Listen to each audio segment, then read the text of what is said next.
I'm Denise, I'm the Scottish one. And she's a non-fiction editor. And I'm Louise, the English one. And she's a fiction editor. And together, we're the Editing Podcast. Hello and welcome to the Editing Podcast. So go on, Louise, straight in there. Tell everyone what we're talking about this week. Hello. Yes, so we thought we'd move away from the process of editing this week and look at how writers can use audio. Denise and I love chatting about marketing and we're in love with podcasting. Yeah. And since audio is so huge right now and it's not going anywhere but up, it makes sense to have a look at how you as a writer can use it. Yeah. So we're going to chat about 6 ways you can use audio for engagement. Though I will say that we're not going to include audiobooks specifically, not today anyway, but we do have an episode planned on that for a future season. So the thing about audio is that audiences absolutely love sound, I think, especially because they can do something else at the same time, which makes it food for the time hungry.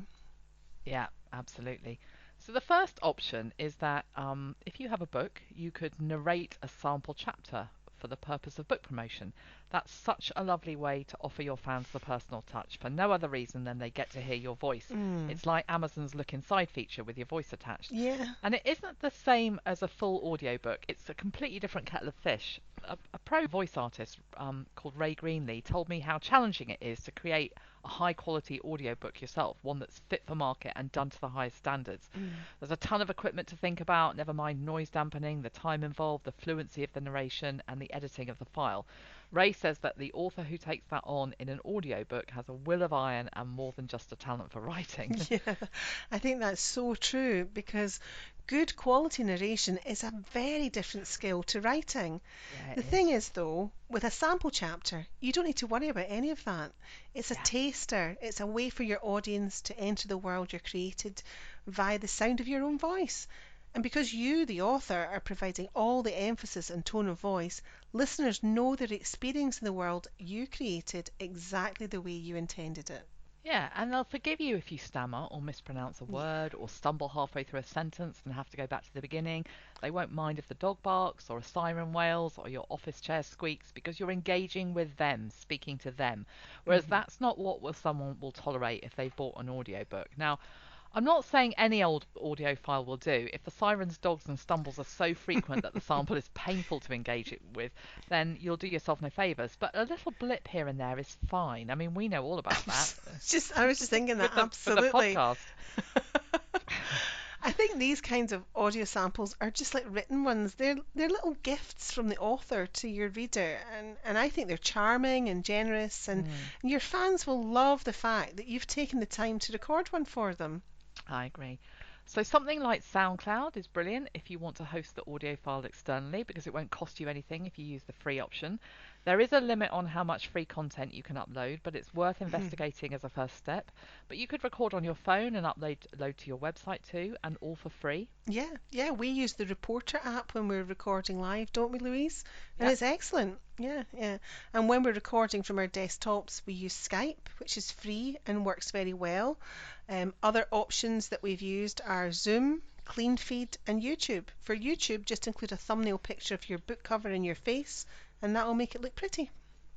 YouTube is a great option if you think uploading an audio file natively to your website will slow down load times. Instead, you can just embed a link and host the content on your YouTube channel. Yeah.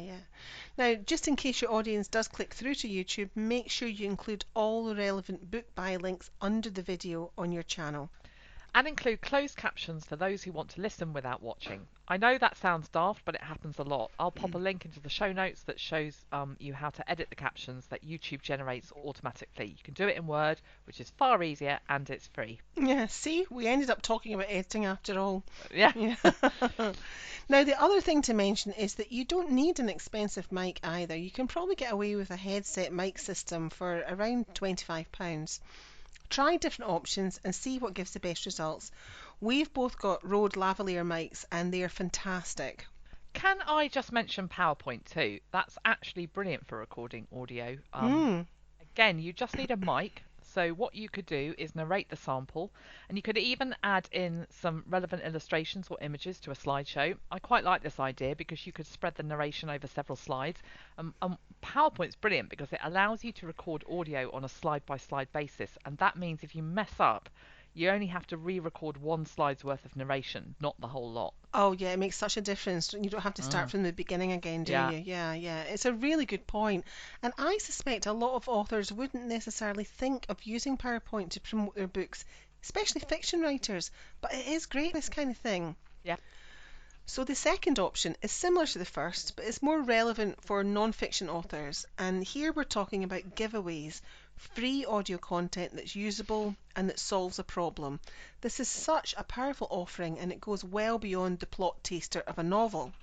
It really is. So, Mm, for example, imagine you've self-published a marketing book for small businesses. One of the chapters is dedicated to pay-per-click. yeah. The chapter outlines the principles behind PPC advertising and offers guidance on which businesses would or wouldn't benefit from this strategy and why.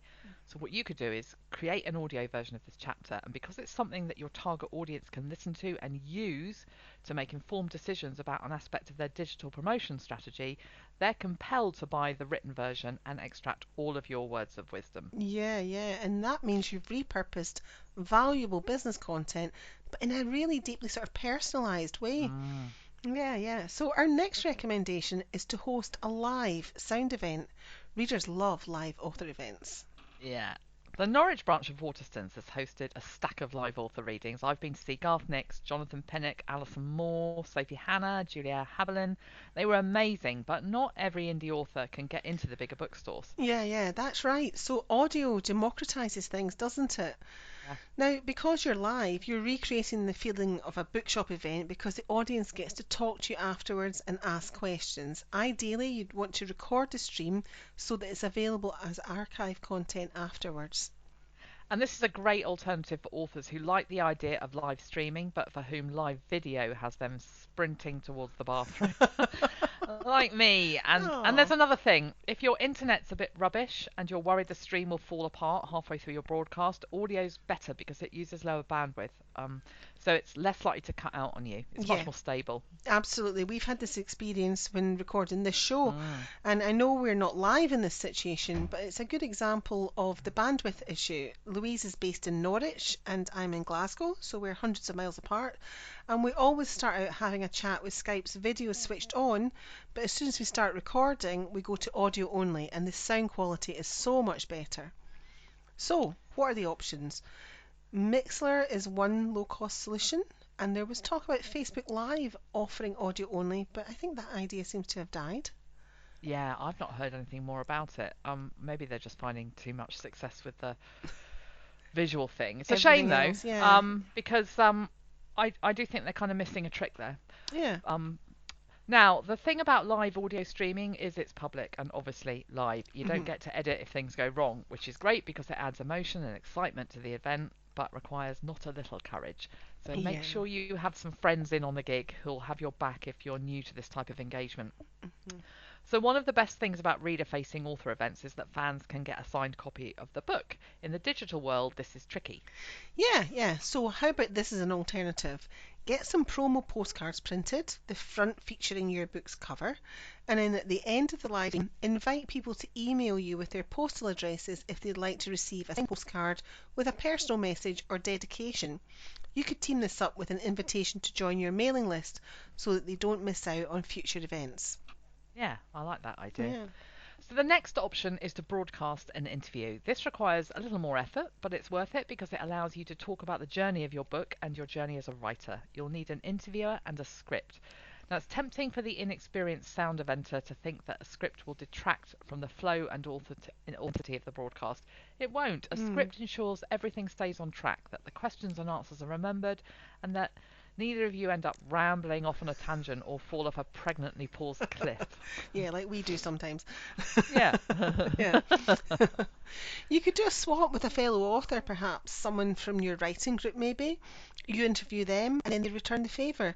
And that way, you both get to promote your book and share your thoughts on the challenges and joys of writing and self publishing. SoundCloud is a good option here, or YouTube. But there's nothing to stop you using any of the podcast platforms, and if you're planning on doing audio regularly, then that's the way to go. We'll talk about podcasting in a moment, but how about using your voice for sign-ups? Now, there's an article that we both read called Nine Ways to Use Audio. The Mhm. author, digital marketer Steve Cartwright, says, when your target audience clicks to get more information for your products and services, do you think it would make a difference if you were actually talking to them with your voice to explain what you have to offer? Mm. It's so much more personalised, isn't it? Yeah. Yeah. Most writers are probably already building a mailing list. Perhaps you include links at the end of your written books, blog articles, and website book pages that encourage people to sign up to your newsletter. This is the perfect to test whether you can increase your sign up rates by using your voice to ask your reader to join the party. And if you're not building a mailing list, consider these wise words of experience from full-time self-published crime writer Jeff Carson.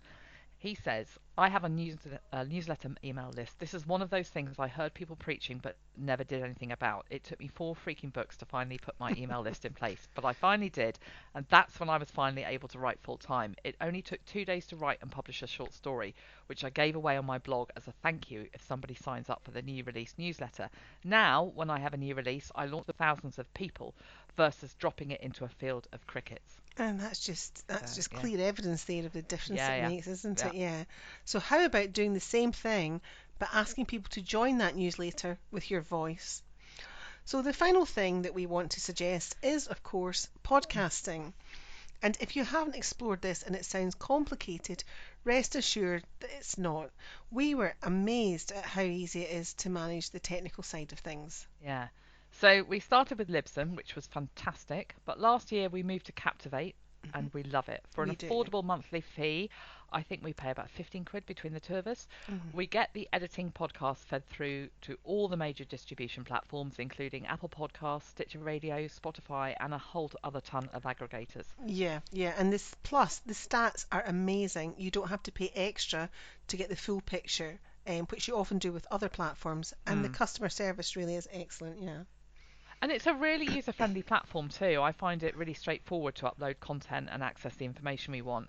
Now, this is only worth doing if you plan on broadcasting regularly, but if you like the idea of it, I think it's worth exploring. Yeah, yeah, I think so. Yeah, but there are some additional things that need to be thought about if you do go down the audio route. So first, if you fancy adding some animation to your audio, take a look at the music visualization video creator. Second, don't forget to include discount coupons and book buy links under your audio stream wherever you host it. Third, always include a call to action so your listener knows exactly what you'd like them to do. And finally, be available to your readers. Let them know how they can contact you. Okay, so that's a whiz through audio. Yeah. Now it's time for Editing Bites, the regular bit of the show where we each recommend a favourite resource that we hope you'll find useful. So Denise, you kick off. So mine is the weekly Twitter chat, hashtag Indie Author Chat, which is hosted Ah, by our friend Tim Lewis on Wednesdays at 8 p.m. GMT, 3 p.m. Eastern, and 9 p.m. Central European Time. It's a really lively hour, and each week there's a guest doing a Q&A on a different aspect of being an indie author. that's great. I've been on that. Yeah, I've been invited. I haven't Have been on you? it yet, though. Have you? When are Yeah, you on? I don't know yet. Okay, yeah, it was good fun. Yeah. And mine is Right to be Published by Nicola Morgan. I think this is something that I think it's a book that should be on every editor and writer's bookshelf. Morgan is all about investing time in the basics of story and line level craft that will make a book meet publishing industry standards and make it a more compelling proposition for traditional publishers and agents. Plus, maybe best of all, Morgan has a wicked sense of humour. that Wicked. that always helps, doesn't it? Yeah, Yeah. it does. Yeah. Great. So that's it for this week. We hope you've enjoyed this episode. Thank you so much for listening to the Editing Podcast. You can rate, review, and subscribe to us via Apple Podcasts, Spotify, or whichever platform you prefer. And as always, we've put all the links we've mentioned in the show notes so you can grab everything there when you want to. Bye bye. Bye.